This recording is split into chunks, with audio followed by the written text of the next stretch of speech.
नमस्कार, मेरा नाम संजय कुमार है। मैं एक कवि, कहानीकार, उपन्यासकार और चित्रकार हूँ। अभी जो वर्तमान समय में चुनाव संपन्न हुआ है वह बहुत ही अनोखा चुनाव था। उसके परिणाम भी बहुत ही चौंकाने वाले थे। तो जो अभी लोकसभा का चुनाव संपन्न हुआ है उसी के संदर्भ में मैंने ये लेख लिखा है। मेरे लेख का शीर्षक है भारत की मुस्लिम लीग व वर्तमान राजनीति। अब मैं आपके समक्ष अपना लेख प्रस्तुत करने जा रहा हूँ। समाजवादी पार्टी भी एक बहुत ही विनाशकारी पार्टी है। ये पार्टी एक परिवारवादी पार्टी है। ये पार्टी आतंकवाद और अपराधीकरण को बहुत ज़्यादा बढ़ावा देती है। इस पार्टी को ज़्यादातर यादव जाति के लोग वोट देते हैं। ज़्यादातर यादव जाति के लोग बहुत अच्छे हैं, पर परम अज्ञानता और परम निर्धनता के कारण ये लोग समाजवादी पार्टी के लोगों को वोट देते हैं। ये लोग नहीं जानते हैं कि कैसे अखिलेश यादव, शिवपाल यादव, रामगोपाल यादव, धर्मेंद्र यादव आदि उनके परिवार के 35 लोग परम घटिया जातिवादी राजनीति करके खरबपति और करोड़पति बन गए हैं। पहले जब मुलायम सिंह राजनीति में नहीं आए थे तो उनके पास सिर्फ थोड़ी सी कृषि योग्य भूमि थी, पर राजनीति में आते ही इन लोगों के पास खरबों रुपए आ गए और कुछ अन्य लोगों के पास करोड़ों रुपए आ गए। इसी तरह से लालू प्रसाद यादव हैं। इन्होंने और इनके परिवार ने राजनीति से बहुत पैसा बनाया था और अभी बना रहे हैं। यूँ कहिए कि खरबों रुपए बनाया था। इसी तरह से अन्य क्षेत्रीय पार्टियां हैं जिन्होंने भ्रष्टाचार की राजनीति से खरबों रुपए कमाए हैं और जम के भ्रष्टाचार किया है और देश को जम के लूटा है और जनता को बेवकूफ़ बनाया है।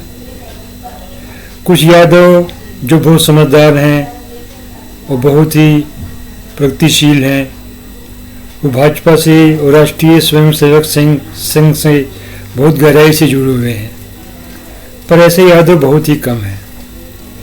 ज़्यादातर यादव अभी बहुत पिछड़े हुए हैं। इसी अज्ञानता के कारण ये लोग भाजपा और राष्ट्रीय स्वयंसेवक संघ से जुड़ नहीं पाते हैं। 1947 में जो भारत का समाज था वह समाज बहुत ही पिछड़ा हुआ समाज था। ऐसे समाज में लोकतंत्र सफल ही नहीं हो सकता था। इसीलिए हमारे देश में लंबे समय तक एक ही पार्टी का शासन रहा, जो कि देश के लिए बहुत ही घातक सिद्ध हुआ। अभी भी भारत का लोकतंत्र पूर्ण रूप से परिपक्व नहीं हुआ है। अभी भी भारतीय समाज लोकतांत्रिक मूल्यों के अनुसार वोट नहीं डालता है, बल्कि वह जाति के आधार पर वोट डालता है। लोगों को विकास के आधार पर वोट डालने चाहिए। वैसे हमारे देश में पर्याप्त विकास नहीं हुआ था, इसीलिए हमारा देश एक विकसित देश नहीं बन पाया था आज़ादी के इतने वर्षों बाद भी। अभी जो हाल में चुनाव संपन्न हुए हैं उसमें परम घटिया जातिवाद अब खुलकर सामने आया है। अभी भी अधिकांश लोग जातिवादी मानसिकता से बाहर नहीं आए हैं। 2024 का चुनाव परिणाम आ गया है। भाजपा सबसे बड़ी पार्टी बनकर उभरी है।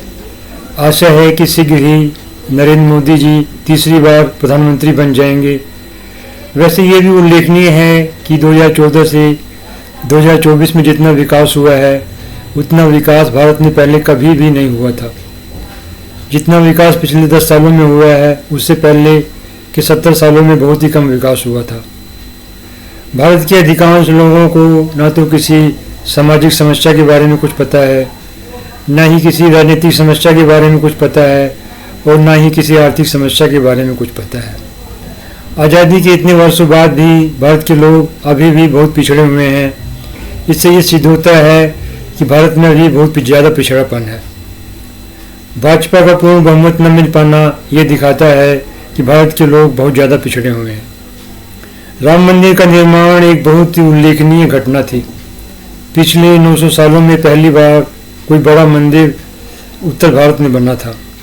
अभी भी भारत के ज़्यादातर जिहादी मुसलमान गजवा हिंद की विचारधारा को मानते हैं, जिसका सीधा सा अर्थ है कि हिंदुओं का पूर्ण विनाश। जिहादी आतंकवाद के खतरे के प्रति भारतीय समाज अभी भी गंभीर नहीं है। जिहादी आतंकवाद का समाधान यही है, या तो जिहादी लोगों को फिर से हिंदू बनाया जाए, नहीं तो जिहादी लोगों को भारत से बाहर कर देना चाहिए। इसी तरह का समाधान स्पेन में भी हुआ था। स्पेन में भी बहुत लंबे समय तक अरब आक्रमणकारियों को शासन था।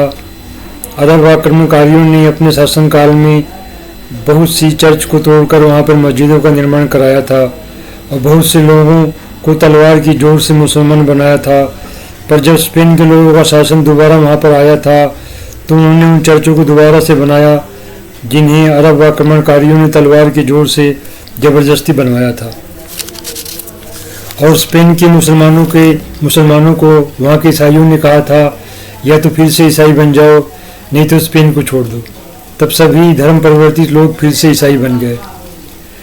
नरेंद्र मोदी जी ने वैसे तो सबका विकास किया था, पर मुसलमानों का जितना विकास मोदी जी ने किया था उतना विकास आज तक किसी भी पार्टी और व्यक्ति ने नहीं किया था। पर फिर भी मुसलमानों ने मोदी जी को वोट नहीं दिया। उनका एक ही उद्देश्य है कि गजवा हिंद करना है, लोकतंत्र को ख़त्म करना है, शरीयत का शासन लागू करना है और भारत को एक इस्लामिक राष्ट्र में बदलना है। पर वो ऐसा कभी भी कर नहीं पाएंगे। कांग्रेस पार्टी को इसीलिए मुसलमान पसंद करते हैं क्योंकि ये पार्टी उनकी हर विनाशकारी मांग को मान लेती है। मुसलमानों को लगता है ये पार्टी गजवा हिंद में बहुत बड़े सहायक हो सकती है। भारत की अन्य क्षेत्रीय पार्टियां भी ऐसी ही हैं। ये क्षेत्रीय पार्टियों कांग्रेस एक प्रकार से मुस्लिम लीग की तरह ही है। भाजपा और राष्ट्रीय स्वयंसेवक संघ ने मुसलमानों का दिल जीतने का प्रयास किया, पर वह पिछले 10 सालों में पूर्ण रूप से नाकामयाब रहे हैं। भारत में बहुत से मुसलमान ऐसे हैं जो कि बहुत अच्छे लगते हैं। ऐसे एक मुसलमान थे APJ अब्दुल कलाम। पर कलाम साहब ने कभी भी अरब आक्रमणकारियों के अत्याचार की निंदा नहीं की, न ही उन्होंने कभी भी भारत में तुर्क और मुगल सुल्तानों के अत्याचार की निंदा की। उनके ही समय में कश्मीर से हिंदुओं को मार के भगाया गया था, पर उन्होंने कभी भी इस घटना की निंदा नहीं की। इसी तरह से हम समझ सकते हैं कि कलाम साहब भी काफ़ी नकारात्मकता लिए हुए थे। जब कश्मीर से हिंदुओं को मार के भगाया गया था तब बहुत से हिंदुओं ने इस घटना की कोई निंदा नहीं की। भारत का हिंदू समाज अपने देश में शरणार्थी बन गया और अधिकांश हिंदुओं ने इस घटना की जरा से भी निंदा नहीं की। बहुत से हिंदुओं को आज भी इस घटना के बारे में कुछ भी पता नहीं है। मुसलमानों के प्रति भाजपा और राष्ट्रीय स्वयंसेवक संघ को अपनी नीतियां बदलनी ही पड़ेगी। भारत के अधिकांश हिंदू अभी भी बहुत अज्ञानता में डूबे हुए हैं। बहुत से हिंदू अपने धर्म के बारे में कुछ भी नहीं जानते हैं। दलित समाज और पिछड़ा समाज शैक्षिक, आर्थिक, सामाजिक और राजनीतिक दृष्टि से बहुत ही कमज़ोर है। भारत के जो मुसलमान जिन परम भ्रष्ट पार्टियों को वोट देते हैं वो उनका विकास बिल्कुल भी नहीं करते हैं। वो सिर्फ उन्हें वोट बैंक की तरह प्रयोग करते हैं। 1947 से ही भारत के मुसलमान कांग्रेस को वोट दे रहे हैं, पर उनकी हालत दलितों से ज़्यादा खराब हो गई है। भारत का मुसलमान हमास के समर्थन में खड़ा हो सकता है, जिसने भारत के मुसलमानों को कभी भी 1 रुपया भी नहीं दिया है, ना ही किसी तरह की अन्य तरह की कोई सहायता की है। पर जो देश उसको पैसा देता है, आश्रय देता है, सहारा देता है, उस देश के नागरिकों पर जब अत्याचार होता है तब भारत के मुसलमान उसके बारे में कुछ भी नहीं बोलते हैं। जब कश्मीरी पंडितों को कश्मीर से मारकर भगाया गया था तो भारत के मुसलमानों ने उसका कोई भी विरोध नहीं किया था। अभी जो चुनाव हुए हैं वे चुनाव बड़ा ही अनोखा था। मोदी जी ने बहुत ही श्रेष्ठ विकास किया था। पिछले 10 सालों में जो मोदी जी ने जितना विकास किया उतना विकास भारत में कभी भी नहीं हुआ था। मोदी जी ने देश को हर दृष्टि से श्रेष्ठतम और महानतम बनाने का प्रयास किया, पर फिर भी लोग परम घटियापन और मूर्खता से बाहर नहीं आ पाए। जातिवादी नेताओं ने अपनी परम जातिवादी राजनीति के जाल में लोगों को फंसा लिया। अखिलेश यादव और राहुल गांधी ने अपनी कुटिल राजनीति से मोदी जी को रोकने का प्रयास किया। और मोदी जी ने जो विकास किया था उसे मंद करने का प्रयास किया, पर फिर भी वो अपने प्रयास में सफल नहीं हो सके।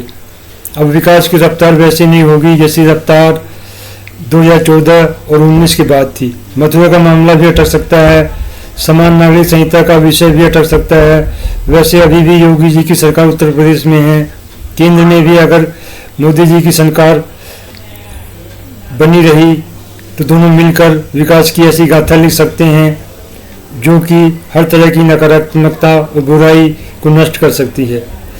अभी सूचना मिली है कि केंद्र में भी मोदी जी की सरकार बन रही है।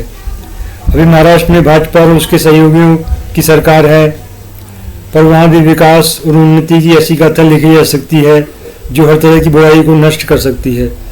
मैं भाजपा का अंध समर्थक नहीं हूँ, पर हर एक समझदार आदमी हर अच्छी पार्टी और हर अच्छे विचार का समर्थन करता है। भारत के लोगों ने ही प्रधानमंत्री मोदी को 2 बार प्रधानमंत्री बनाया था और उन्होंने बहुत ही श्रेष्ठ विकास किया और ऐसा विकास किया है जैसा विकास आज तक किसी ने नहीं किया है। पश्चिम बंगाल के लोग ममता बनर्जी के परम गुंडा राज से परेशान हो गए थे।